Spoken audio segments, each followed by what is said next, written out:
वे लोग सामने से इस तरह गायब हो गए जैसे सुबह के वक्त चांदनी सुबह का उजाला फैलते ही गायब हो जाती है।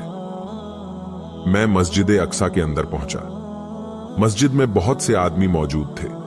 मैंने 2 रकात नमाज पढ़ी। सब लोग मेरे पीछे आकर खड़े हो गए। उन्होंने नमाज में मेरी इक्तदा की। जब मैं नमाज पढ़कर मस्जिद अक्सा से निकला तो जिब्राइल ने कहा, ए खुदा के हबीब, आपने पहचाना कि मस्जिद अक्सा के अंदर वे लोग कौन थे? मैंने कहा, इनमें से किसी को भी इससे पहले न देखा था। हजरत जिब्राइल ने कहा, ये तमाम नबी थे। मैंने कहा, तुमने पहले ही मुझे क्यों न बताया? आओ वापस चलकर देखें और इनसे मिले। हजरत जिब्राइल ने कहा, अब वापस जाना बेकार है। वे जहां से आए थे वहां चले गए। मुझे अफसोस हुआ। जिब्राइल अलैहिस्सलाम ने कहा, अफसोस न कीजिए, आप उनसे फिर मिलेंगे। अब चलिए। मैं बुर्राक पर सवार हुआ। बुर्राक आसमान पर उड़ने लगा था। पलक झपकते ही हम पहले आसमान पर पहुंच गए। बुर्राक हवा की तरह उसे पार कर गया। यहां मुझे फिर ऐसे सफेद पोश नूरानी सूरत वाले बुजुर्ग नजर आए जैसे मस्जिद अक्सा के पास मिले थे। इन सब ने मुझे सलाम किया। मैंने सलाम का जवाब दिया। जिब्राइल अलैहिस्सलाम ने फरमाया कि ये फरिश्ते हैं। इन फरिश्तों के दरमियान एक बुजुर्ग बेहतरीन पोशाक पहने हुए तशरीफ फरमाए हुए थे। मैंने बढ़कर उन्हें सलाम किया। उन्होंने तपाक से जवाब दिया।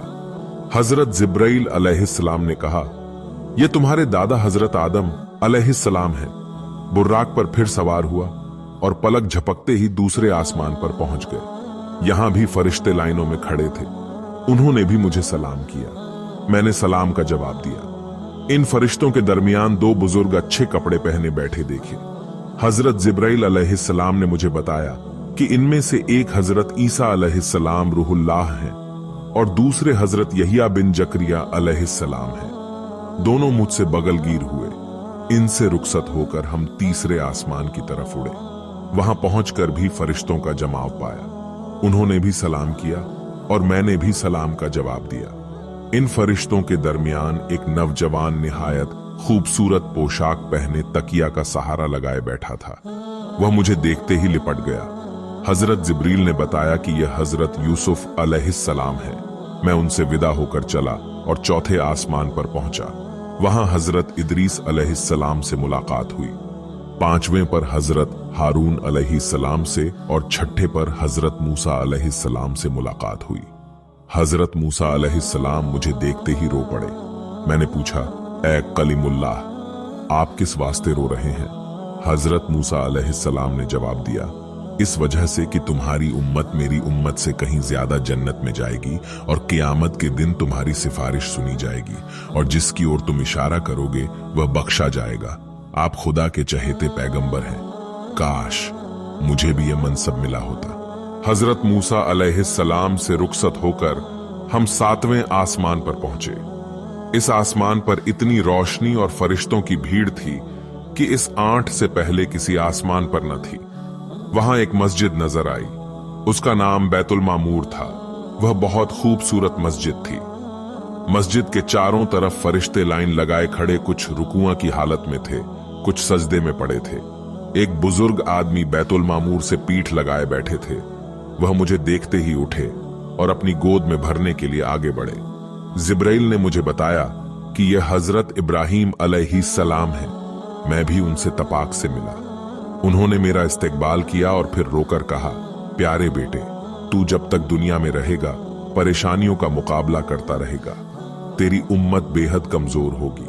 आज अल्लाह ने तुझे बुलाया है। तू अपनी उम्मत की बख्शीश का वायदा अपने रब से करवा लेना। मैंने कहा, मेरे बुजुर्ग, मुझे अपनी उम्मत से मोहब्बत है। मैं उसकी फलाह कामयाबी के लिए रब से उस वक्त तक अर्ज करता रहूंगा जब तक वह अपनी रहमत में आकर सारी उम्मत के बख्शने का वायदा न कर ले। मैं उनसे विदा होकर आगे बढ़ा और एक अजीब व गरीब पेड़ के पास पहुंचा। ये पेड़ जहां तक निगाह जाती थी वहां तक फैला हुआ था। पेड़ के बीच में एक सजा सजाया मकान था।